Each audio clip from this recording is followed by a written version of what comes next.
Cassius Clay was the name of the white slave master. And if Mr. Hawkins bought me, if I was auctioned off to Mr. Smith, then my name was Mr. Smith.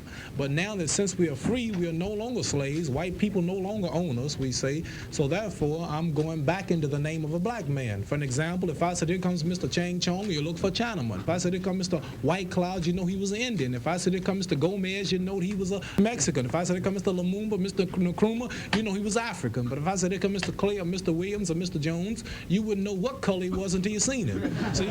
So now that I'm free, now that I no longer belong to white people, now I want to be called as disgrace. It's an insult to be called Cassius Clay, because I'm not white. I'm Muhammad Ali. I'm a black man. And it's the name of our history, our ancestry. You are not trapped. You're protecting a version of yourself that someone else built. The way you speak in certain rooms, the ambitions you've stopped mentioning, the version of yourself you've quietly retired because it made other people uncomfortable. You didn't lose that person. You learned to leave them outside and eventually stopped noticing you were doing it. The question isn't who you want to become, it's who you already agreed to be, and when you stopped questioning it. Most people think identity is something you find. It isn't. It's assigned, early, quietly, by people who meant well or people who didn't, and by the time you're old enough to question it, you've already been living inside it for years. Before you understand what a name means, you're already answering to one. Before you question what your family believes, you already believe it. Before you've had a single original thought about who you are, someone has already decided. Your parents, your environment, your culture. They hand you an identity the way they hand you clothes. Not to limit you, usually to protect you, because the world is large. And the name feels like something to hold on to. The problem isn't that it was given to you. The problem is, no one told you that you could give it back. By the time Cassius Clay became the best boxer in the world, he had spent 20 years answering to a name that wasn't his. Not just a name, a role, a version of himself the world understood. For a while, he played it, loud, charming, controlled. The kind of loud that entertained, but didn't threaten. You know this version. The one that shows up in certain rooms, the one that adjusts, that performs just enough to belong. The one that laughs at things you don't find funny. The one that says, yeah, that makes sense, when it doesn't. The one that explains your choices in a way that sounds acceptable instead of true. That version feels like you, because you've practiced it for years. Comfort and authenticity are not the same thing. At some point, the version the world recognizes becomes the only version you know how to be. You didn't lose yourself. You adapted. And eventually, you forgot you ever had a choice. In February 1964, Cassius Clay beat Sonny Liston and became heavyweight champion of the world. The next day, he announced he had joined the Nation of Islam. Shortly after, he rejected his birth name entirely. He stood in front of the world and said, Muhammad Ali. Muhammad means worthy of all praises, and Ali means most high in the Asian African language. Not the name on his birth certificate, not the name his father gave him. He rejected all of it.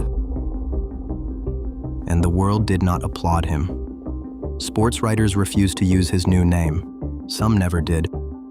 They kept calling him Cassius Clay, not out of confusion, but as a refusal, a way of saying, you don't get to decide who you are. Then in 1967, he refused military induction. Not because he was afraid to fight. He had already proven he could. He refused because it required him to be someone he was not. "I ain't got no quarrel with them Viet Cong," he said. It wasn't a political statement. It was an identity decision. He wasn't protecting his life. He was protecting who he was. And that decision cost him everything. They stripped him of his title, banned him from boxing. 3 years, at the peak of his career, gone. Most people, when they imagine that cost, imagine silence. A man waiting, enduring, holding his conviction privately until the world was ready to accept it. That's not what happened. With the ring taken away, he made a living with his voice. Campus to campus, city to city, 68 colleges in a single year, not to hide what he believed, to explain it in person to rooms that didn't always want to hear it. He went from making a living with his body to making a living with his name. Not abstractly, literally, town to town in front of people who still called him Cassius Clay. A false identity survives in comfort. A chosen one has to survive contradiction. The test wasn't whether he knew his name in private. It was whether he could walk into different rooms that pulled different versions of him out, and still answer to the same self. Most people would have backed down, not because they're weak, because the cost is real. Ali paid it, and he did not negotiate it. Not his name, not the man he chose to become. There's a name you've been answering to. Maybe it's a role, a reputation, something handed to you early that you never examined closely enough to decide if it was actually yours. You already know where it shows up. The version of yourself you present because it's easier than being honest. The opinion you soften because the room isn't ready for the real one. The ambition you stopped mentioning because no one around you seemed to think it made sense. The conversation you've had 100 times in your head and never once out loud. With the person who needs to hear it, or the one you need to hear it from. You know exactly what you'd say. You've rehearsed every version, and you never say it. Not because the moment isn't right, because saying it out loud makes it real. And real has consequences, the version in your head doesn't. You did that so many times it stopped feeling like a compromise. It started feeling like a character. There's a name you've been answering to that you never chose. You know what it is? The question isn't whether you can see it. It's whether you're willing to. He didn't disappear for 3 years. He kept walking into rooms that wanted to reduce him back to the old name, and kept walking out as the same man. He didn't discover a truer self. He stopped performing a false one. Ali's resistance had a name, a face, an institution. Yours is harder to see, which makes it harder to refuse.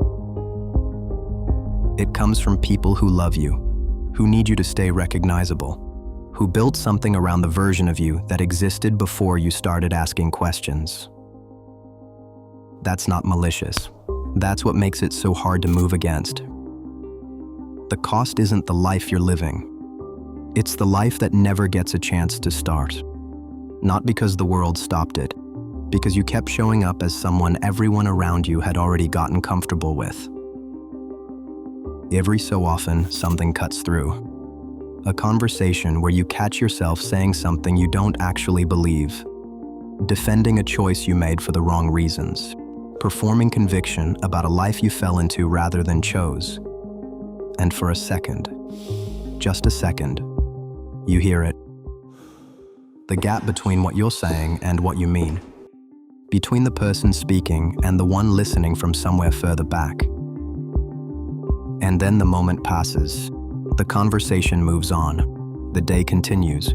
and you let it. Because the alternative, stopping, actually stopping, would mean taking that gap seriously. The life that never began wasn't taken from you. You chose this, not once, every day, until it stopped being a choice and started being you.